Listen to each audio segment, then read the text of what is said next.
Le consortium Legs Africa URAC contribue aux activités USAID Appui à la gestion des finances publiques. Afin d'évaluer la situation sur la transparence budgétaire, les outils de participation du public dans les collectivités territoriales et identifier les besoins à satisfaire. Il s'agit ainsi de contribuer à mettre en place un mécanisme local d'analyse et de suivi budgétaire pour promouvoir l'efficacité des dépenses dans les secteurs sociaux de base. Ce qui a conduit à la mise en œuvre de 4 principales activités.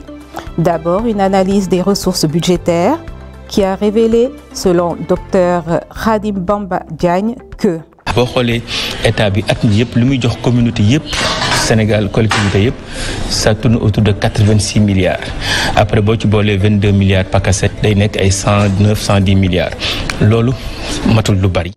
Et le secrétaire général du ministère des Mines d'ajouter. Cet atelier nous intéresse à plus d'un titre, je l'ai déjà dit. Le périmètre de l'étude va concerner les collectivités territoriales impactées.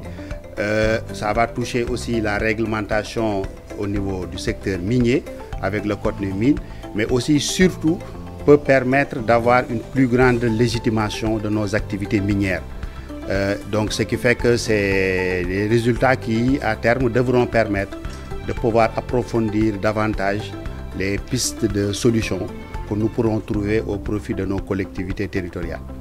Donc nous avons espoir qu'avec la qualité des participants, vraiment il y a une diversité des acteurs aussi bien étatiques, autorités locales que représentants de la société civile et des ONG.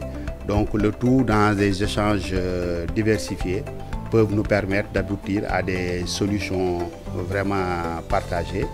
Et j'ai aussi salué l'approche de commanditer une étude. Parce que souvent, on a l'habitude de donner nos opinions sur des perceptions souvent personnelles.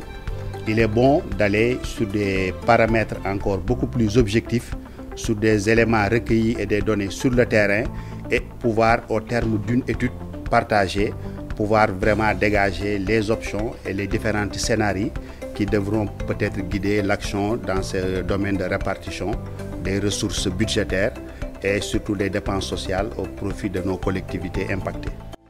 Ainsi, la principale recommandation des acteurs est de... Cette étude est un élément essentiel dans le cadre des activités que nous sommes en train de mener avec l'appui de l'USAID, programme d'appui à la gestion des finances publiques. Parce que notre préoccupation est d'arriver à des politiques publiques, surtout en matière de politique budgétaire, plus efficientes. Cela veut dire quoi? Cela veut dire qu'il faut régler les questions d'équité aussi, au-delà de l'optimisation, de la mobilisation des ressources disponibles, surtout basées sur l'exploitation de nos ressources naturelles et une redistribution vers les populations les plus vulnérables surtout.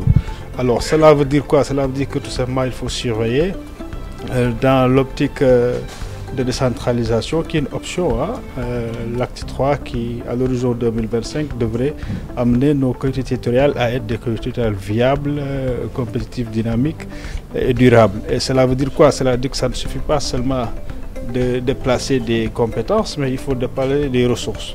Alors ce qui se passe, c'est que nous pensons que le taux de transfert est encore faible, même si l'État fait des progrès. On a dit que cette année, on a eu 10 milliards de plus, mais en valeur relative, ce n'est pas plus de 1,7% du budget.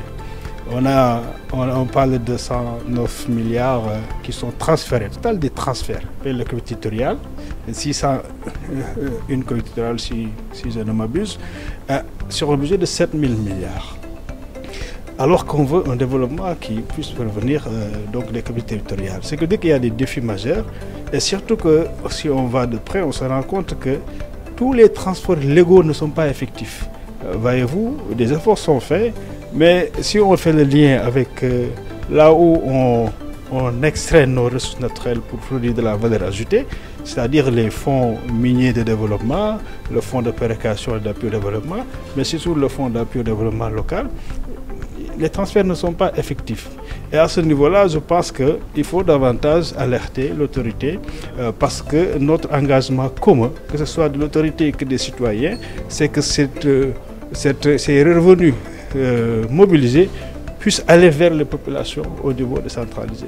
Donc c'est ce qu'on espère que cette étude pourra aider à faire avancer sur ce plan-là. D'abord le partage avec les administrations en charge des politiques budgétaires et également identifier où sont les leviers sur lesquels il faut appuyer pour l'effectivité d'abord de la loi. Et ensuite de dire, au-delà de la loi, comment améliorer tout ceci. Et donc je pense que les préoccupations soulevées à partir de la base, des priorités locales et des besoins aussi au niveau local, peut aider à reformuler ces politiques-là dans ce sens. En parallèle, 160 acteurs locaux, collectivités territoriales, OSC, relais et médias communautaires ont été formés sur les finances publiques locales et les mécanismes budgétaires. Les départements de Louga, Tivaouane et Saint-Louis ont successivement accueilli les sessions de renforcement de capacité. Il était question de favoriser une meilleure participation du public au débat d'orientation budgétaire. Souvent day am réro bi am diggante population yi ak ña nga xam ne ñoo leen fa teg ñuy maire yi boo indi ay gàllankoor yu bëri gàllankoor rek day am jeexital aussi ci wàllu doxalinu dëkk bi ci wàllu koom-koom ci wàllu accès kii secteur de base yi moo tax ñu ne bu fekkee ne dañoo bokk waxtaan dañu commenté aussi ñu tàggat leen ci li nga xam ne mooy finance publique. Un avis que partage Matelba, directrice de la radio Léona FM de Louga, dans son témoignage. dañ ko xaaroon ndax ñun suñu collectivité yi ni mu daan doxee nekkoon na lu ñu ump tey partenaires yi may ñu opportunité ñu lëlu xam ko mën a xam aussi naka la ñuy def ba participer ci élaboration budget yooyu ba mën ci am benn xam-xam boo xam ne dinañ mën en tant que média communautaire di mën a waxtaan ak suñu askan ñu xamal leen lan mooy budget naka la budget di mel budget yi fan la jëm. loolu yëpp dafa am solo ñu xam ko en tant que média en tant que journaliste communautaire. tey ñu mën ci bu ñu demee def ay émissions yoo xam ne dinañ gën a jege population bi te dinañ fexe aussi ba population yi ñoom ci seen bopp ñu xam lan mooy budget lan moo war a jëm ci ñoom tamit lan moo war a jóge ci ñoom jëm ci ñi nga xamante ci mooy élu yi. budget yi aussi jëmukaayam dañ ko war a respecter fi nga xam ne budget fa la jëm fa lañ ko war a def. loolu tillal bi nga xam ne def naa ko bu ma fi jógee dina am beneen jéego bu may jóg jógee ñi nga xam ne mooy suñu local suñu municipalité yi dinaa leen gën a jege gën a waxtaan ak ñoom ci orientation budgétaire yi bu ñu koy def yenn saa yi ñun ñu fës ñu fay toog bu ko defee ñun ñu mën a rendre compte askan bi parce que tamit ñun loolu la askan bi di xaar ci ñun parce que dañuy wax rajo de proximité kon bu ñu demee ba askan bi ñun la ñuy déglu kon dafay baax yenn saa yi yu mel ni ñun ñu koy gën a fësal askan di bañ a am kumpa ci budget yi nga xam ne day nekk ci mairie yi naka lañ koy defee ak fan lañ. Dans cette dynamique, Bousso Cissé, membre de la société civile locale, invite tous les acteurs à assister au débat d'orientation budgétaire. appel bi nga xamante ne moom laay lancé ñi nga xamante ne ñoo nekk ci société civile bi ñi nga xam ne ñoo nekk ci organisation de base yi ñuy dem di fekkee débat d'orientation de budget yi parce que loolu dina tax tey jii dina lu bëri loo xamante ne lëndëmoon na ci suñu bopp mu leer ñu dina tax aussi ba nga xamante ni lépp loo xamante ni orienté nañ ko muy loo xamante ni tey dafa nga taxaw dëggal sa bopp wane sa àq ak sa yelleef ba nga xamante ni lii bu dee loo war a lànk la nga lànk ko bu dee loo xamante ni tey jii lu baax la te day jëriñ askan wi nga xam ne lii day jëriñ askan wi nga nangu ko xamal nañu aussi ni tey ñun ñëpp dañoo am droit ci xam lan mooy contrat te tamit xamal nañ ñun ñëpp am nañ droit ci dem xooli contrat bi muy société civile muy organisation de base tey jii kenn ku ci nekk war ngaa mën a jóg nekk sa avocat bopp dem xool lan moo ne ci contrat bi lañ mënu lié ak industrie extractive yi nga xamante ni ñoom ñoo fi nekk ba nga xamante ni nañ mën a xam lii lu ci sunu àq ak sunu yelleef ba bu ëllëgee ñu taxaw mën ko mën a défendre te duñu am benn conflit suñu diggante ak ñoom kon session yu mel nii war nañ koo di def ci localité yëpp yi nga xamante am industrie extractive yi nga xamante ni tey dina am lu jóge ci recette yu jóge ci industrie yi di ñëw ci population bi di jaar ci collectivité yi nit ñi ñu bari yaakaar ni xëy na tey collectivité yi dañuy dévier xaalis yooyu te fekk loolu am. Les sessions ont également permis aux élus de rappeler aux acteurs les mécanismes de participation citoyenne prévus par l'acte 3 de la décentralisation et le code des collectivités territoriales. À Mboro, le premier adjoint au maire Lamine Diakhaté est revenu sur le processus d'élaboration du budget. Déjà, la loi nous institue aux collectivités, dans l'élaboration du budget, de passer par un processus avant même le débat d'orientation budgétaire. Nous, au niveau de Mboro, nous commençons par ce que l'on appelle les forums de quartier, les rencontres populaires avec les organisations de base, les femmes, les jeunes, surtout les artisans, pour ne citer que ces organisations, pour recueillir les informations. Et le jour du débat d'orientation budgétaire, les collectivités, les quartiers, parce qu'en Mboro on a des quartiers, on n'a pas de village, les conseils de quartier produisent des documents sur lesquels ils mettent ce qu'ils jugent utile pour leur bien-être et l'intégrer dans un débat d'orientation budgétaire pour qu'on puisse en discuter et peut-être après faire un arbitrage pour aussi les intégrer dans le budget à venir. Nous pensons que les populations de plus en plus s'intéressent à la mise en place, à l'élaboration du budget et même dans sa mise en œuvre. Et ça, c'est un plus pour la démocratie locale. Et nous pensons que cet talent-là, si nous le continuons, d'ici peu, toute la population sera de plus en plus informée de l'élaboration du budget et même de sa mise en œuvre. La formation a mis en lumière plusieurs enjeux et défis de la gestion des finances publiques locales sur lesquels est revenu M. Thiambasek, président commission finances du conseil départemental de Saint-Louis.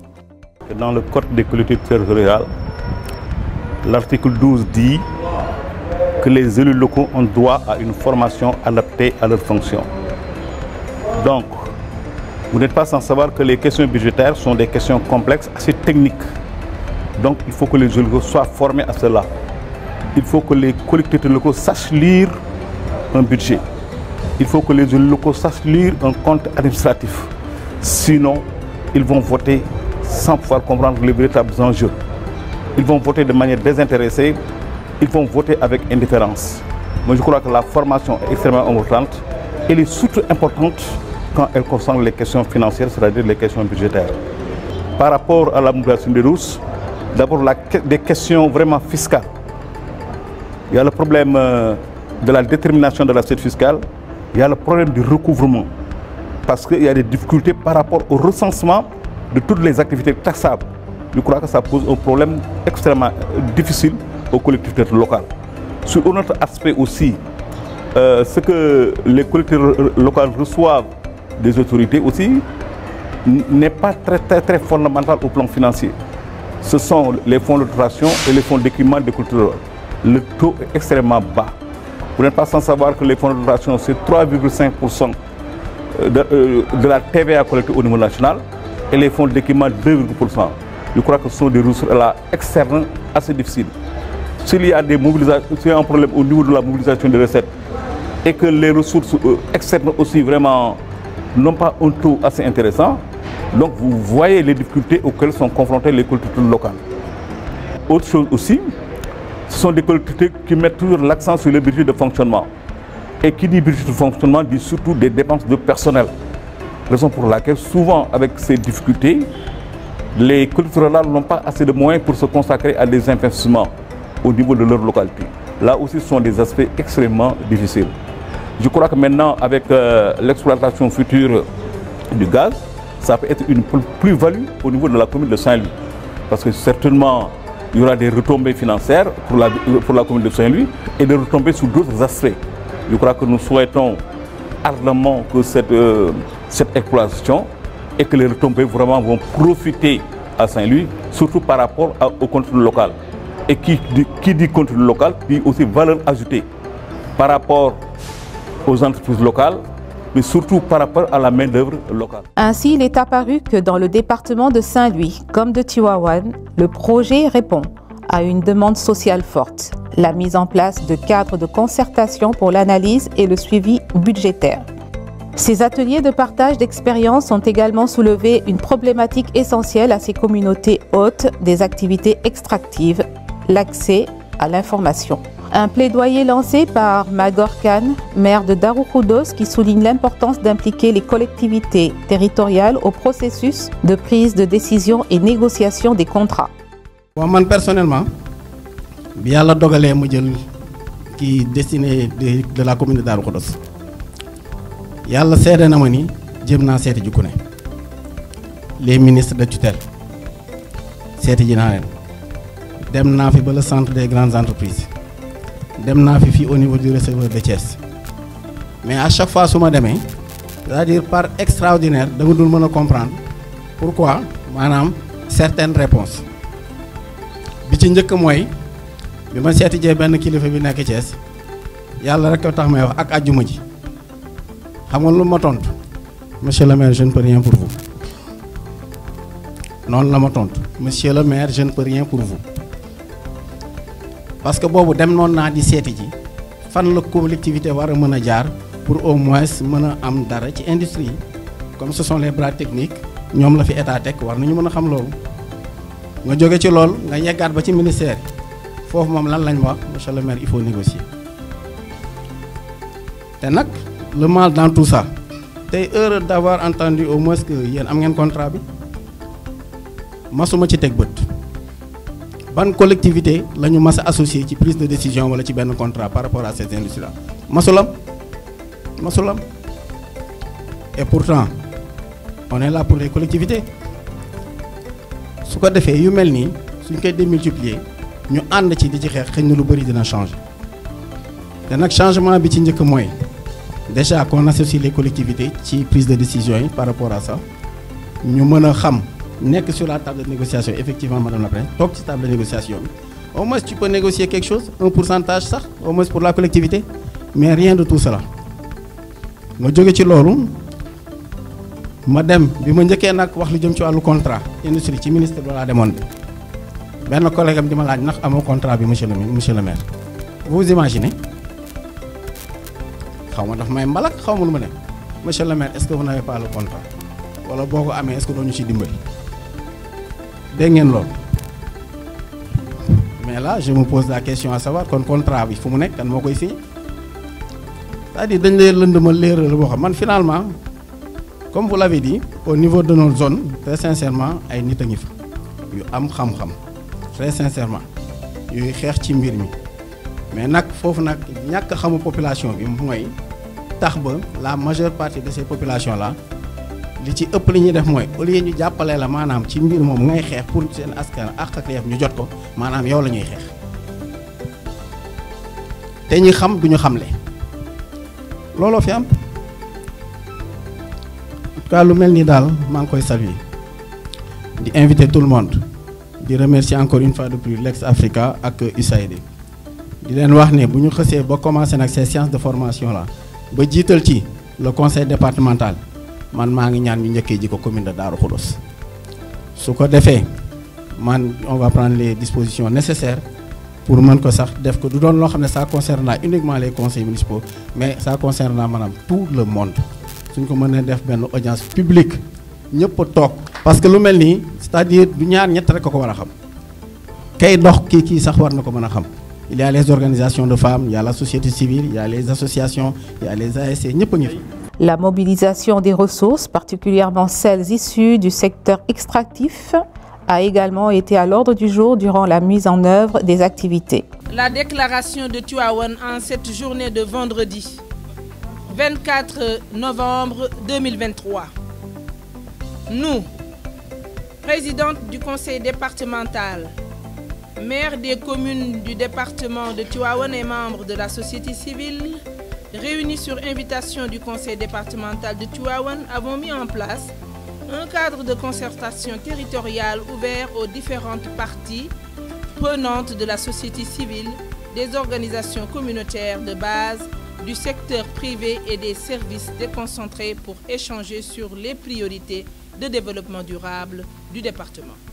Ce cadre est pour nous un instrument d'analyse et de suivi budgétaire afin de favoriser l'efficacité des dépenses publiques dans le département. Ce cadre de concertation va viser de la voie du plaidoyer pour inciter les entreprises extractives à verser plus de ressources à toutes les collectivités territoriales du département de Tivaouane en général et en particulier des collectivités territoriales riveraines des industries extractives. Eliman Habikan, président de Lex Africa, souligne les insuffisances des fonds de transfert. Dans le cadre de l'acte 3 de la décentralisation, et l'horizon 2025 était perçu comme étant le moment où on devrait se rendre compte que nos communes sont des communes fortes, viables et durables. Et cela nécessite des ressources. Malheureusement, on constate qu'aujourd'hui, nous sommes seulement à 1,7% de la totalité des transferts qui sont faits à partir du budget national vers le budget de toutes les collectivités territoriales du Sénégal qui sont autour de 600. Et également que les ressources naturelles produisent une valeur ajoutée, produisent une plus-value qui n'est pas encore effectivement redistribuée vers les collectivités territoriales. Si on considère par exemple le fonds d'appui au développement local, où les entreprises qui exploitent les ressources devraient au moins donner 0,5% de leur chiffre d'affaires aux collectivités territoriales qui sont directement impactées par leur exploitation. Dans le cadre du secteur pétrolier et gazier, absolument rien n'est prévu pour qu'il y ait un retour vers ces collectivités territoriales-là qui sont quand même impactées déjà par l'exploitation prochaine du gaz et du pétrole. Un avis que partage la première adjointe au maire de la commune de Saint-Louis, Madame Aïda Maïdian. Je voudrais d'abord remercier les initiateurs de cette formation, l'USAID, Lex-Africa, URAC. Nous venons de passer 5 jours d'affilée pour nous pencher sur le budget local, la fiscalité locale, mais également comment on peut bénéficier des ressources extractives au niveau de notre région, mais également au niveau du Sénégal, pour l'ensemble également des collectivités de Saint-Louis. Ça nous a permis vraiment de comprendre ce qui existe maintenant et ce que nous devons avoir pour rendre nos collectivités territoriales viables. Les collectivités n'ont pas assez de ressources, d'une manière générale, n'ont pas assez de ressources. Même les collectivités chefs-lieux de région subissent le même sort. Nous avons besoin de capitaux pour pouvoir gérer nos collectivités, mais également pour le bien-être de nos populations. Débats numériques et communautaires thématiques ont également accompagné la mise en œuvre des activités. 198 émissions radio ont été produites et diffusées dans 8 départements à travers le Sénégal. Thiès, Mbour, Tivaouane, Louga, Saint-Louis, Matam, Kédougou, Fatick, touchant ainsi plus d'1 million de personnes. Ainsi, ces activités ont mobilisé les élus locaux, parlementaires, relais communautaires, organisations de la société civile et médias communautaires, contribuant à favoriser la transparence budgétaire, à promouvoir la participation des communautés locales au débat d'orientation budgétaire et à mettre en place un mécanisme local d'analyse et de suivi budgétaire.